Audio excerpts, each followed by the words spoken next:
సిద్ధాంతి గుట్టురట్టు. తెనాలి రామకృష్ణ కథ. త్రికాలవేది మాటలకి అందరూ నిశ్చేష్టులయ్యారు. ఆ దిగ్భ్రాంతి నుంచి తాతాచార్యులు వారు తేరుకుంటూ, తమరు మతి ఉండే మాట్లాడుతున్నారా? ప్రభువులు వారి సముఖంలో ఇట్లాంటి కారుకోతలు కూస్తే ఫలితం ఏమిటో తెలుసా అన్నారు.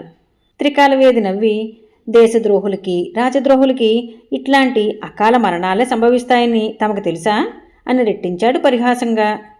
ఆస్థాన సిద్ధాంతి ఉక్రోషపడుతూ, మాటలు మర్యాదగా రానివ్వండి. అయినా నా ఆయుర్దాయం 83 ఏళ్ల చిల్లర. యముడే దిగి వచ్చినా నాకు చావు రాదు. నేను నిష్కలంక రాజభక్తుణ్ణి. కాబట్టే తిరుపతి వెళ్ళి ప్రభువుల పేరిట ప్రత్యేకంగా పూజలు జరిపించి ప్రసాదం కూడా పట్టుకొచ్చా అన్నాడు. త్రికాలవేది సూటిగా చూస్తూ, ఆహా, ఈ మాట తమరు పట్టుకొచ్చిన ప్రసాదం మీద ఒట్టువేసి చెప్పగలరా అని కవ్వించాడు. సిద్ధాంతి రెచ్చిపోతూ, ఆ ప్రసాదం తిని మరీ చెప్తా అంటూ ప్రసాదాల బుట్టలోంచి ఒక లడ్డూ తీసుకుని భక్తితో కళ్ళకద్దుకొని నోట్లో పెట్టుకు తినసాగాడు. అందరూ చూస్తుండగానే క్షణంలో నురగలు కక్కుకుంటూ కింద పడి గిలగిలా తన్నుకుంటూ, క్షమించండి ప్రభు, అన్నం పెట్టి ఆదరించిన తమకి ద్రోహం చేసినందుకు తగిన ఫలితాన్ని అనుభవిస్తున్నాను. బహుమని సుల్తాన్లు వేగులు డబ్బు ఆశ చూపి నన్ను లొంగ తీసుకున్నారు. మిమ్మల్ని హతమార్చడానికి కనకరాజుని మేమే ఏర్పాటు చేశాం. వాడు నా మేనల్లుడు, బహుమని సుల్తాన్లు తొత్తు. రామకృష్ణుడు నిర్దోషి.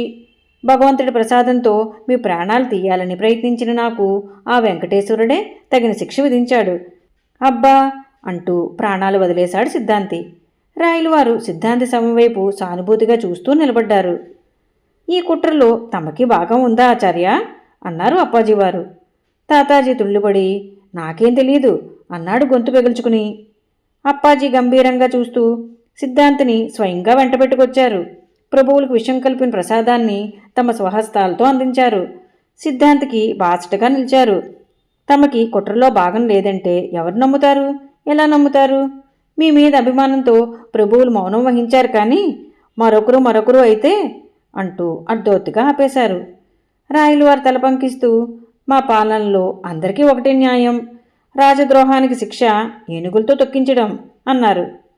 త్రికాలవేది కల్పించుకుంటూ, క్షమించండి ప్రభు, తాతాజీ వారు నిర్దోషి.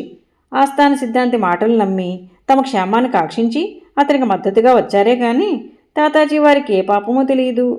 అందుకు నేనే ప్రత్యక్ష సాక్షిని అని చెప్పి తన మారు వేషాన్ని తొలగించాడు రామకృష్ణుడు.